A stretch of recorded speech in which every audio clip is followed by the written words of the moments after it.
ನಮಸ್ಕಾರ ಸ್ನೇಹಿತರೆ, amazing facts of world ಚಾನಲ್ಗೆ ಸ್ವಾಗತ ಸುಸ್ವಾಗತ. ಇಂದು ನಾವು ಒಂದು ಮಾಂತ್ರಿಕ ದೇಶಕ್ಕೆ ಹೊರಡುತ್ತಿದ್ದೇವೆ. ಇದನ್ನು ಪಚ್ಚೆ ದ್ವೀಪ ಎಂದಲೂ ಸಹ ಕರೆಯುತ್ತಾರೆ. ಅದುವೇ ಐರ್ಲ್ಯಾಂಡ್. ಹಸಿರಿನ ಸಿರಿ, ಶ್ರೀಮಂತ ಸಂಸ್ಕೃತಿ ಮತ್ತು ಲೆಕ್ಕವಿಲ್ಲದಷ್ಟು ಕಥೆಗಳ ನಾಡು ಐರ್ಲ್ಯಾಂಡ್. ಈ ದೇಶದಲ್ಲಿ ಜಗತ್ತಿನ ಬೇರೆಲ್ಲೂ ಕಾಣಸಿಗದ ವಿಚಿತ್ರ ಅದ್ಭುತ ಸಂಗತಿಗಳಿವೆ. ಹಾವುಗಳೇ ಇಲ್ಲದ ದೇಶವಿದು. ಹಾಗೆಂದು ಸೇಂಟ್ ಪ್ಯಾಟ್ರಿಕ್ ಅವರೆಲ್ಲ ಹಾವುಗಳನ್ನು ನೋಡಿಸಿಯೇ ಬಿಟ್ಟರಂತೆ. ಸಾಕಷ್ಟು ಕುತೂಹಲದ ವಿಷಯಗಳು ಇಲ್ಲಿವೆ. ಬನ್ನಿ ಸ್ನೇಹಿತರೆ, ಇಂದು ನಾವು ಐರ್ಲ್ಯಾಂಡ್ನ 10 ಅದ್ಭುತಗಳನ್ನು ನಾವು ತಿಳಿದುಕೊಳ್ಳೋಣ. ಫ್ಯಾಕ್ಟ್ ನಂಬರ್ 1, ದಿ ಬ್ಲಾರ್ನಿ ಸ್ಟೋನ್, ಮಾತಿನ ಮಧುರ ವರದಾನ. ಬ್ಲಾರ್ನಿ ಕಲ್ಲು ಕಾರ್ಕ್ ನಗರದ ಬಳಿ ಇರುವ ಬ್ಲಾರ್ನಿ. ಈ ಕೋಟೆಗೆ ಭೇಟಿ ಕೊಡೋರೆಲ್ಲ ಒಂದು ಕಲ್ಲಿಗೆ ಮುತ್ತು ಕೊಡುತ್ತಾರೆ. ಯಾಕೆಂದರೆ ಆ ಕಲ್ಲಿಗೆ ಮುತ್ತಿಟ್ಟವರು ವಾಕ್ಪಟುತ್ವವನ್ನು ಪಡೆಯುತ್ತಾರೆ. ಅಂದರೆ ಗಿಫ್ಟ್ ಆಫ್ ದಿ ಗ್ಯಾಬ್ ಬರುತ್ತಂತೆ. ಯಾರನ್ನಾದರೂ ಸಲೀಸಾಗಿ ಮಾತಿನಿಂದ ಗೆಲ್ಲಬಹುದಂತೆ. ಇದನ್ನು ಮಾಡೋದು ಮಾತ್ರ ಸುಲಭವಲ್ಲ. ಕೋಟೆಯ ಗೋಪುರದ ತುದಿಯಲ್ಲಿ ಕೆಳಗೆ ನೆಲ ಕಾಣದಂತೆ ಹಿಂದಕ್ಕೆ ಬಾಗಿ ಕಬ್ಬಿಣ ಸರಳು ಹಿಡಿದುಕೊಂಡು ಈ ಕಲ್ಲಿಗೆ ಮುತ್ತಿಡಬೇಕು. ಸ್ವಲ್ಪ ಸಾಹಸದ ಕೆಲಸವೇ ಇದಾಗಿದೆ. ಈ ಕಲ್ಲಿಗೆ ಈ ಮಹಿಮೆ ಹೇಗೆ ಬಂದಂತ ಗೊತ್ತಾ ಸ್ನೇಹಿತರೆ? ಇದಕ್ಕೂ ಸಹ ಒಂದು ಕತೆ ಇದೆ. ಈ ಕಥೆಯ ಪ್ರಕಾರ ಕೋಟೆಯ ಒಡೆಯ ಕಾಮಾರ್ಕ್ ಮ್ಯಾಕಾರ್ತಿ ರಾಣಿ ಎಲಿಜಬೆತ್ಗಳ ಮಾತುಗಳನ್ನೇ ತಿರುಚಿ ಮಾತನಾಡಿ ತನ್ನ ಕೋಟೆಯನ್ನು ಉಳಿಸಿಕೊಂಡನಂತೆ. ಅದನ್ನು ನೋಡಿದ ರಾಣಿ ಇದೆಲ್ಲ ಬ್ಲಾರ್ನಿ ಎಂದು ಹೇಳಿದಂತೆ. ಅಂದಿನಿಂದ ಈ ಕಲ್ಲಿಗೆ ಮುತ್ತು ಕೊಡುವ ಸಂಪ್ರದಾಯ ಶುರುವಾಯಿತಂತೆ. ಫ್ಯಾಕ್ಟ್ ನಂಬರ್ 2, ಹಾವುಗಳಿಲ್ಲದ ನಾಡು.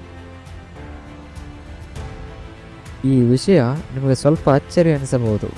ಐರ್ಲ್ಯಾಂಡ್ನಲ್ಲಿ ಒಂದೇ ಒಂದು ಹಾವು ಸಹ ಇಲ್ಲ.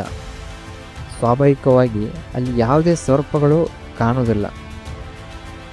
ಇದಕ್ಕೆ ಕಾರಣ ಸೇಂಟ್ ಪ್ಯಾಟ್ರಿಕ್. ಅವರು ಐರ್ಲ್ಯಾಂಡ್ ಪೋಷಕ ಸಂತ. ಸ್ಥಳೀಯ ದಂತಕಥೆಗಳ ಪ್ರಕಾರ ಅವರು 40 ದಿನ ಉಪವಾಸ ಮಾಡುತ್ತಿದ್ದಾಗ ಹಾವುಗಳು ಅವರ ಮೇಲೆ ದಾಳಿ ಮಾಡಿದವಂತೆ. ಆಗ ಕೋಪಗೊಂಡ ಸೇಂಟ್ ಪ್ಯಾಟ್ರಿಕ್ ಎಲ್ಲ ಹಾವುಗಳನ್ನು ಸಮುದ್ರಕ್ಕೆ ಓಡಿಸಿಬಿಟ್ರಂತೆ. ಆದರೆ ವೈಜ್ಞಾನಿಕ ಕಾರಣ ಬೇರೆಯದ್ದೇ ಆಗಿದೆ. ಕೊನೆಯ ಹಿಮಯುಗದ ಸಮಯದಲ್ಲಿ ಐರ್ಲ್ಯಾಂಡ್ ತುಂಬ ತಂಪಾಗಿತ್ತು. ಹಿಮ ಕರಗಿದ ಮೇಲೂ ಅದು ಸಮುದ್ರದಿಂದ ಪ್ರತ್ಯೇಕವಾಗಿದ್ದರಿಂದ ಹಾವುಗಳಿಗೆ ಅಲ್ಲಿ ಬರಲು ಆಗಲೇ ಇಲ್ಲ. ಹಾಗಾಗಿ ಸೇಂಟ್ ಪ್ಯಾಟ್ರಿಕ್ ಅವರ ಕತೆ ಪೆಗನ್ ಧರ್ಮದ ಮೇಲಿನ ಕ್ರಿಶ್ಚಿಯಾನಿಟಿಯ ಸಂಕೇತವಾಗಿರಬಹುದು. ಫ್ಯಾಕ್ಟ್ ನಂಬರ್ 3, ಬಾಗ್ ಬಾಡೀಸ್, ಸಾವಿರಾರು ವರ್ಷಗಳ ಹಳೆಯ ಶವಗಳು.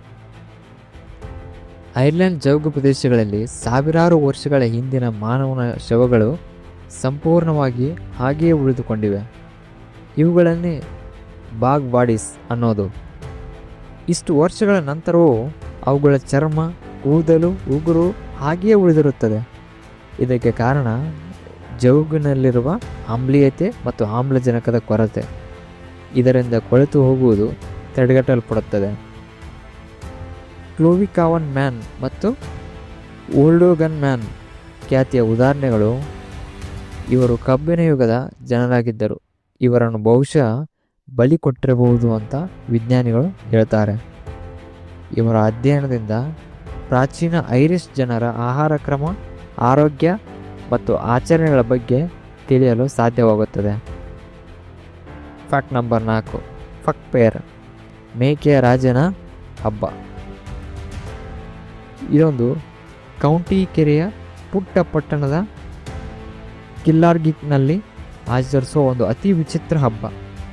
ಪ್ರತಿ ವರ್ಷ ಆಗಸ್ಟ್ 10ರಿಂದ 12ರಂದು ನಡೆಯುವ ಈ 3 ದಿನದ ಜಾತ್ರೆಯಲ್ಲಿ ಒಂದು ಕಾಡು ಮೇಕೆಯನ್ನು ಹಿಡಿದು ತಂದು ಕಿಂಗ್ ಫಕ್ ಎಂದು ಕಿರೀಟ ಧರಿಸಿ ಎತ್ತರದ ವೇದಿಕೆಯ ಮೇಲೆ ಕೂರಿಸಿಬಿಡುತ್ತಾರೆ. ಈ ಸಂಪ್ರದಾಯ ಹೇಗೆ ಶುರುವಾಯಿತೆಂದರೆ, ಒಂದು ಕಥೆಯ ಪ್ರಕಾರ ಕ್ರಾಮ್ನಲ್ ಸೈನಿಕರು ದಾಳಿ ಮಾಡೋಕ್ಕೆ ಬಂದಾಗ ಒಂದು ಕಾಡು ಮೇಕೆ ಕೂಗಿ ಊರಿನವರನ್ನು ಎಚ್ಚರಿಸುತ್ತಂತೆ. ಆಗ ಊರಿನವರು ಶತ್ರುಗಳನ್ನು ಎದುರಿಸಿ ಗೆದ್ದರಂತೆ. ಆ ದಿನದಿಂದ ಆ ಮೇಕೆಯನ್ನು ರಾಜನಂತೆ ಪೂಜಿಸುವುದು ಶುರುವಾಯಿತು. ಈ ಜಾತ್ರೆಯಲ್ಲಿ ಮೇಕೆ ರಾಜನ ಜೊತೆಗೆ ಸಂಗೀತ, ನೃತ್ಯ, ಮೆರವಣಿಗೆ ಎಲ್ಲ ಕಡೆ ಇರುತ್ತದೆ. 3 ದಿನಗಳ ಕಾಲ ಊರೇ ಸಂಭ್ರಮದಲ್ಲಿರುತ್ತದೆ. ಫ್ಯಾಕ್ಟ್ ನಂಬರ್ 5, ಕರ್ಸಿಂಗ್ ಸ್ಟೋನ್ಸ್, ಶಾಪ ಹಾಕುವ ಕಲ್ಲುಗಳು. ಐರ್ಲೆಂಡ್ನಲ್ಲಿ ಕೆಲವು ವಿಚಿತ್ರ ಕಲ್ಲುಗಳಿವೆ. ಇವುಗಳನ್ನು ಶತ್ರುಗಳಿಗೆ ಶಾಪ ಹಾಕೋಕ್ಕೆ ಅಂತಲೇ ಬಳಸ್ತಿದ್ರಂತೆ.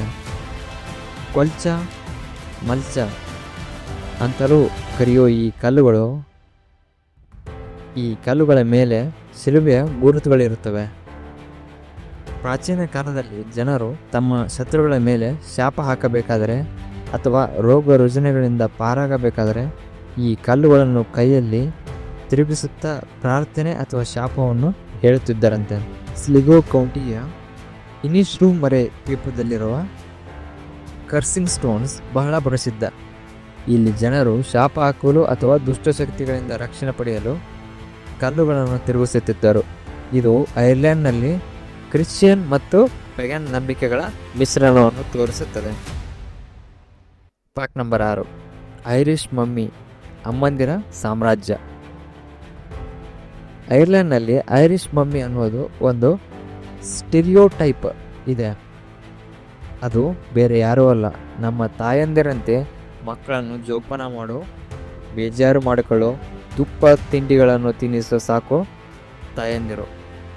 ಐರಿಷ್ ಮಮ್ಮಿ ಅಂದರೆ ಯಾವಾಗಲೂ ಮನೆಯ ತುಂಬ ಬೆಚ್ಚಗಿನ ವಾತಾವರಣ ಇಟ್ಟುಕೊಳ್ಳೋ, ಸೋಡಾ ಬ್ರೆಡ್, ಸ್ಟ್ಯೂಬ್ ತಿಂಡಿ ಮಾಡಿ ಜೋರಾಗಿ ತಿನ್ನಿಸೋ ತಾಯಿ. ಮಕ್ಕಳ ಮೇಲೆ ಪ್ರೀತಿ ತೋರಿಸೋದು ಮತ್ತು ಚಡಪಡಿಕೆ ತೋರಿಸೋದು ಇವರಿಗೆ ಬಹಳ ಸಹಜ. ಕಾಮಿಡಿ ಶೋ ಮಿಸ್ಸಸ್ ಬ್ರೌನಿ ಬಾಯ್ಸ್ನಲ್ಲಿ ಬರುವ ಮಿಸ್ಸಸ್ ಬ್ರೌನ್ ಪಾತ್ರ ಈ ಐರಿಷ್ ಮಮ್ಮಿಗೆ ಒಳ್ಳೆಯ ಉದಾಹರಣೆಯಾಗಿದೆ. ಇವರ ಕುಟುಂಬದ ಬೆನ್ನೆಲುಬಾಗಿ ಎಲ್ಲರನ್ನು ಒಟ್ಟಿಗೆ ಇಟ್ಕೊಂಡಿರುತ್ತಾರೆ. Fact number 7, Galway's Spanish Arch. Galway's ನಗರದ ಸ್ಪ್ಯಾನಿಷ್ ಆರ್ಚ್ ಇದು ರಿವರ್ ಕ್ಯಾರಿಬ್ ದಡದ ಮೇಲಿರುವ ಒಂದು ಐತಿಹಾಸಿಕ ಸ್ಮಾರಕ. ಇದನ್ನು 1584ರಲ್ಲಿ ನಗರದ ಗೋಡೆಯ ಭಾಗವಾಗಿ ಕಟ್ಟಲಾಗಿತ್ತು. ಇದಕ್ಕೆ ಈ ಹೆಸರು ಬರಲು ಕಾರಣ ಸ್ಪ್ಯಾನಿಷ್ ದೇಶದವರು ಇದನ್ನು ಕಟ್ಟಿದ್ದಂತಲ್ಲ. 16ನೇ ಶತಮಾನದಲ್ಲಿ ಸ್ಪ್ಯಾನಿಷ್ ವ್ಯಾಪಾರಿಗಳು ಇಲ್ಲಿ ಹೆಚ್ಚಾಗಿ ಬಂದು ಹೋಗುತ್ತಿದ್ದರು. ಇದಕ್ಕೆ ಇದನ್ನು ಸ್ಪ್ಯಾನಿಷ್ ಆರ್ಚ್ ಅಂತ ಹೆಸರು ಬಂದಿದೆ. ಈ ಕಮಾನು ಗಾಲ್ವೆ ನಗರದ ಶ್ರೀಮಂತ ವ್ಯಾಪಾರಿಯ ಇತಿಹಾಸದ ಸಂಕೇತವಾಗಿದೆ. ಇಂದಿಗೂ ಇದು ಪ್ರವಾಸಿಗರ ಆಕರ್ಷಣೆ ಕೇಂದ್ರ. ಪಕ್ಕದಲ್ಲೇ ಗಾಲ್ವೆ ಸಿಟಿಯ ಮ್ಯೂಸಿಯಂ ಇದೆ. ನದಿಯ ದಡದಲ್ಲಿ ಕುಳಿತು ವಿಶ್ರಮಿಸಲು ಇದು ಅತ್ಯುತ್ತಮ ಸ್ಥಳವಾಗಿದೆ. Fact number 8, New Grange alignment. New Grange County ಮಿತ್ನಲ್ಲಿರುವ ಒಂದು ಪ್ರಾಚೀನ ಸ್ಮಾರಕ. ಇದು ಈಜಿಪ್ಟ್ ಪಿರಮಿಡ್ಗಳಿಂತಲೂ 500 ವರ್ಷ ಹಳೆಯದು. ಕ್ರಿಸ್ತಪೂರ್ವ 3200ರಲ್ಲಿ ನಿರ್ಮಾಣವಾದ ಈ ದಿಬ್ಬಗಳ ಒಳಗೆ ಒಂದು ಕಲ್ಲಿನ ಹಾದಿ ಮತ್ತು ಕೊಠಡಿಗಳಿವೆ. ಇದರ ವಿಶೇಷತೆ ಏನೆಂದರೆ ಪ್ರತಿ ವರ್ಷ ಚಳಿಗಾಲದ ಅಯನ ಸಂಕ್ರಾಂತಿ ದಿನ ಅಂದರೆ ಡಿಸೆಂಬರ್ 21ರಂದು ಸೂರ್ಯೋದಯದ ಸಮಯದಲ್ಲಿ ಸೂರ್ಯನ ಕಿರಣಗಳು ನಿಖರವಾಗಿ ಮುಖ್ಯದ್ವಾರದ ಮೇಲಿನ ಚಿಕ್ಕ ಕಿಟಕಿಯ ಮೂಲಕ ಒಳಗಿನ ಕೊಠಡಿಯನ್ನು 17 ನಿಮಿಷಗಳ ಕಾಲ ಬೆಳಗಿಸುತ್ತವೆ. ಇದು ಪ್ರಾಚೀನ ಕಾಲದ ಜನರಿಗೆ ಇಷ್ಟು ನಿಖರವಾದ ಖಗೋಳ ಜ್ಞಾನ ಹೇಗಿತ್ತು ಎಂದು ಒಂದು ಅಂದಾಜಿನ ಸಂಗತಿಯನ್ನು ನಮಗೆ ತೋರ್ಪಡಿಸುತ್ತದೆ. ಇದು ಯುನೆಸ್ಕೋ ವಿಶ್ವ ಪರಂಪರೆಯ ತಾಣವಾಗಿದೆ. Fact number 9, Giant's Causeway legend. Giant's Causeway ಉತ್ತರ ಐರ್ಲೆಂಡ್ನಲ್ಲಿರುವ ಕರಾವಳಿಯಲ್ಲಿರುವ ಈ ಅದ್ಭುತವಾದ ಭೂಮಿಯಲ್ಲಿ ಸುಮಾರು 40,000 ಷಡ್ಭುಜಾಕೃತಿಯ ಬಸ್ಟಾಲ್ ಕಲ್ಲುಗಳಿಂದ ಕಂಬಗಳಿವೆ. ಇದು ನೈಸರ್ಗಿಕವಾಗಿ 60 ಮಿಲಿಯನ್ ವರ್ಷಗಳ ಹಿಂದೆ ಜ್ವಾಲಾಮುಖಿಯ ಸ್ಫೋಟದಿಂದ ಉಂಟಾಯಿತು. ಆದರೆ ಐರಿಷ್ ದಂತಕಥೆಯ ಪ್ರಕಾರ ಇದು ಐರಿಷ್ ರಾಕ್ಷಸ ಫಿನ್ ಮ್ಯಾಕ್ಯುಲ್ ಮತ್ತು ಸ್ಕಾಟಿಷ್ ರಾಕ್ಷಸ ಬೆಂಡಾರೋನ್ ನಡುವಿನ ಯುದ್ಧದ ಫಲಿತಾಂಶ. ಫಿನ್ ಮ್ಯಾಕ್ವಿಲ್ ಸ್ಕಾಟ್ಲ್ಯಾಂಡ್ನ ರಾಕ್ಷಸನೊಂದಿಗೆ ಯುದ್ಧ ಮಾಡಲು ಸಮುದ್ರದ ಮಧ್ಯೆ ಈ ಕಲ್ಲಿನ ಸೇತುವೆಯನ್ನು ಕಟ್ಟಿದನಂತೆ. ಆದರೆ ಸ್ಕಾಟಿಷ್ ರಾಕ್ಷಸ ಭಾರೀ ಗಾತ್ರನಾಗಿದ್ದುದರಿಂದ ಫಿನ್ ಹೆದರಿ ಓಡಿ ಹೋಗಿ ತಾನು ಮಗು ಎಂದು ನಟಿಸಲು ತೊಟ್ಟಿರಲ್ಲಿ ಮಲಗಿಕೊಂಡನಂತೆ. ಬೆಂಡಾನೂರ್ ಆ ಮಗುವನ್ನು ನೋಡಿ ಇದರ ಅಪ್ಪ ಎಷ್ಟು ದೊಡ್ಡವನಿರಬಹುದು ಎಂದು ಹೆದರಿ ಸೇತುವೆಯನ್ನು ಹಾಳು ಮಾಡಿ ಹೋದನಂತೆ. Fact number 10 the no snakes. ಮತ್ತೊಮ್ಮೆ ನಾವು ಈಗಾಗಲೇ ಹಾವುಗಳ ಬಗ್ಗೆ ಹೇಳಿದ್ವಿ, ಆದರೆ ಇದು ತುಂಬಾ ವಿಶೇಷವಾದ ಕಾರಣ. ಮತ್ತೊಮ್ಮೆ ನೆನಪಿಸಿಕೊಳ್ಳೋಣ. ಐರ್ಲೆಂಡ್ನಲ್ಲಿ ಮಾತ್ರವಲ್ಲ, ನ್ಯೂಜಿಲ್ಯಾಂಡ್, ಐಸ್ಲ್ಯಾಂಡ್, ಗ್ರೀನ್ಲ್ಯಾಂಡ್ ಮತ್ತು ಅಂಟಾರ್ಟಿಕಾದಲ್ಲೂ ಸಹ ಹಾವುಗಳಿಲ್ಲ. ಆದರೆ ಐರ್ಲೆಂಡ್ನ ವಿಶೇಷತೆ ಏನೆಂದರೆ ಐರಿಷ್ ಜನರು ಈ ವಿಷಯವನ್ನು ತುಂಬಾ ಪ್ರೀತಿಯಿಂದ ಆಚರಿಸುತ್ತಾರೆ. ಸೇಂಟ್ ಪ್ಯಾಟ್ರಿಕ್ ದಿನದಂದು, ಅಂದರೆ ಮಾರ್ಚ್ 17ರಂದು ಐರ್ಲೆಂಡ್ನಲ್ಲಿ ಹಾವುಗಳು ಇಲ್ಲದ ಕಾರಣ ಅದನ್ನು ಸಂಭ್ರಮಿಸುವುದೇ ವಾಡಿಕೆ. ಈ ದಿನದಂದು ಐರ್ಲೆಂಡ್ ಮಾತ್ರವಲ್ಲ, ಪ್ರಪಂಚದಾದ್ಯಂತ ಐರಿಷ್ ಸಂಸ್ಕೃತಿಯನ್ನು ಆಚರಿಸಲಾಗುತ್ತದೆ. ಹಾಗಾಗಿ ಮುಂದಿನ ಬಾರಿ ಯಾರಾದರೂ ನಿಮ್ಮನ್ನು ಹಾವು ಅಂತ ಕರೆದರೆ, ನಾನು ಐರಿಷ್, ನಾನಿಲ್ಲಿಗಿರಲು ಸಾಧ್ಯವೇ ಇಲ್ಲ ಎಂದು ಹೇಳಿ ನೀವು ನಗಿಸಬಹುದು. ನೋಡಿದ್ರಲ್ಲ ಸ್ನೇಹಿತರೆ, ಇವುಗಳಾಗಿದ್ದವು ಐರ್ಲೆಂಡ್ನ 10 ಅದ್ಭುತಗಳು. ಈ 10 ಅದ್ಭುತಗಳಲ್ಲಿ ನಿಮಗೆ ಯಾವುದು ಇಷ್ಟವಾಯಿತು ಎಂದು ನಮಗೆ ಕಮೆಂಟ್ ಮೂಲಕ ತಿಳಿಸಿ. ಈ ವಿಡಿಯೋ ನಿಮಗೆ ಇಷ್ಟವಾದರೆ ಲೈಕ್ ಮಾಡಿ, ಶೇರ್ ಮಾಡಿ, ಸಬ್ಸ್ಕ್ರೈಬ್ ಮಾಡಿ. ಮತ್ತು ಮುಂದಿನ ವಿಡಿಯೋದಲ್ಲಿ ಹೊಸ ದೇಶದ 10 ಅದ್ಭುತಗಳನ್ನು ನಾವು ತಿಳಿದುಕೊಳ್ಳೋಣ. ನಮಸ್ಕಾರ.